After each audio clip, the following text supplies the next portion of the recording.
J-Wit came back to his hometown and said, "Hold my beer." J-Wit for 3! Huddle up, baby. You don't want none! You don't want none! What's going on, Tar Heel Nation? It is your favorite North Carolinian, Russ the Tar Heel, and in this huddle, baby, we're going to talk about North Carolina 76-56 opening round, or technically the second round of the ACC, but it's Carolina's opening victory against the Notre Dame Fighting Irish, bro, and it started off pretty well. It didn't end particularly well, at least as clean as we wanted it to, man. But one thing is for certain, my guy J-Wit was absolutely on fire from beyond the stinking arc, dude. And a lot of people said that he didn't show up against the Duke game. He 100% showed up here against the Irish, dude. 7 of 10, all 10 of his shots were from beyond the stinking arc, and he finished with 21 points and 9 rebounds. Absolutely phenomenal. Huge game from J-Wit, man. And once again, you know, like my boy Linzel said from 94 Feet of UNC about a month ago, bro, this guy really might be the key to Carolina making a run, dude. And if he can shoot the ball like this, I mean, these are Brady Manic type numbers, right? The type of,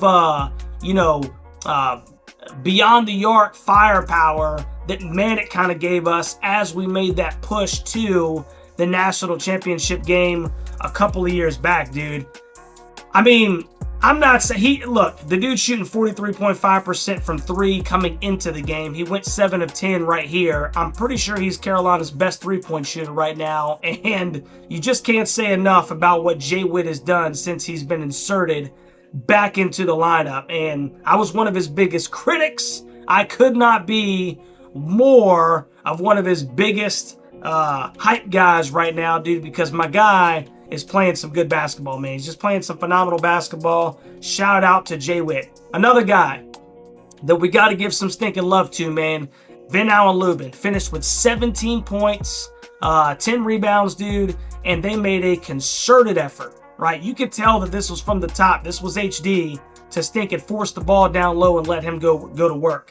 He kind of had a size, which he but they let him go to work down low, man, and he was finishing, dude. Vin Allen-Lubin has been a real interior presence, and I know that sounds kind of silly sometimes when you take into consideration that my guy is 6'8" on a good day, but he was not only, proficient down there, but he was efficient. He went 8 for 13 from the field in 26 minutes of play, and he scored 17 points and had those 10 stinking rebounds, dude. So your 4 and your 5 right there, 21-9, 17-10. You'll take that all stinking day.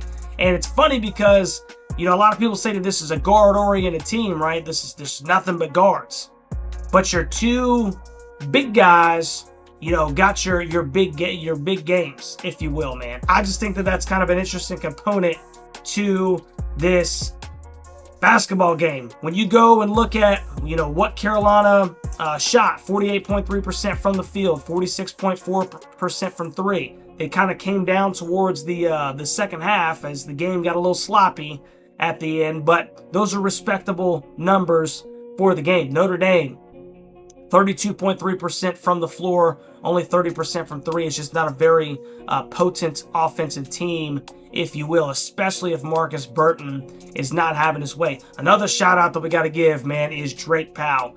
Drake Powell did a phenomenal job of guarding Marcus Burton. Marcus Burton's like 5'11", 166, right? Super quick guard, can get in the stinking lane. He had his moments today, right?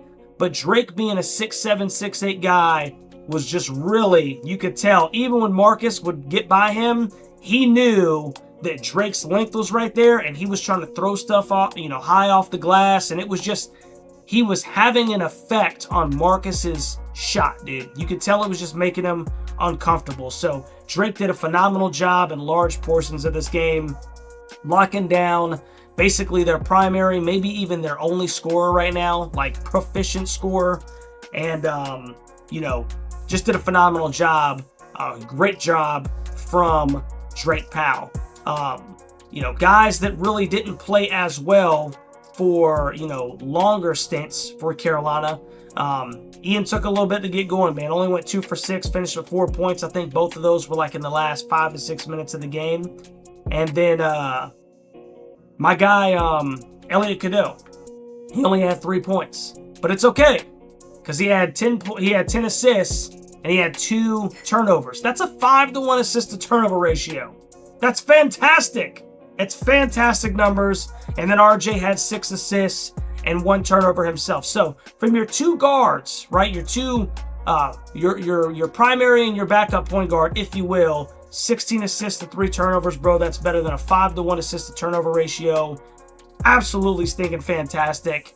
And I think Carolina had 19 total assists on the game. You'll take that all stinking day, bro. The ball movement, especially in the first half, was pretty daggum good. It was pretty daggum good, despite Carolina probably, leaving a bunch of points on the court with some empty possessions. They had a chance to really blow the game away in the first half. They didn't. They only took a 14-point lead into the break. However, it was a pretty efficient half of basketball from the offensive side, and it was pretty good defensively if you take away that last minute. And then they just kind of hung on in the second. But that's not bad, man. It's not bad. Carolina gets a much-needed victory, right? 21-12. They move on to play Wake Forest tomorrow at 2:30, which is going to be another really big game. And then, pardon me real quick, as I go over here to Joe Lunardi's bracket. And this is just Joe Lunardi's bracket, okay? It's obviously not gospel truth, but right now, a lot of people, including Joe Lunardi, have Carolina as, one of the first 4 out. It's actually the second team behind Boise State in the first 4 out. And I thought it would just be interesting to kind of look at, the teams ahead of them, the last 4 in. So Oklahoma will play Georgia tonight at 9:30. Could be a very competitive basketball game, SEC Conference. Indiana plays number 23 Oregon, right? These are all last 4 in, according to Joe Lunardi. Xavier plays number 25 Marquette. And then Ohio State will play Iowa at 6 p.m. tonight. So obviously all those games are to be determined. Boise State, which is the one team ahead of Carolina in the first 4 out, according to Joe Lunardi, they play San Diego State tonight at 5:30. So San Diego State's got a really good basketball program. That's not going to be a very easy game for them. And according to Joe Lunardi, San Diego State is one of the last 4 byes. So that's a very important game for San Diego State as well. So we got some movement that could happen here, but Carolina just got to keep doing what they got to do, man. They got to keep stacking wins. And the next team up is the Wake Forest Demon Deacons. So I will definitely be putting that preview together, man. I appreciate all the well wishes and all the thoughts and prayers, man, while I was getting over this sickness. And I appreciate you guys' patience, even not being able to stink and watch the first half with you guys, man. But the most important thing is that our Tar Heels got the stinking W, and they move on to take on the Wake Forest Demon Deacons tomorrow at 2:30. So really interested to think or hear what you think about this basketball game down in the comment section, Tar Heel Nation. And even the Irish, man, if you're in here, I want you to chime in as well, bro. What did you think about the game? If you haven't already, please do me a favor, man. Like, share, and subscribe to the daggum channel, dude. It is a great day to be a Tar Heel. And we'll catch you on the next one, baby. Go Heels.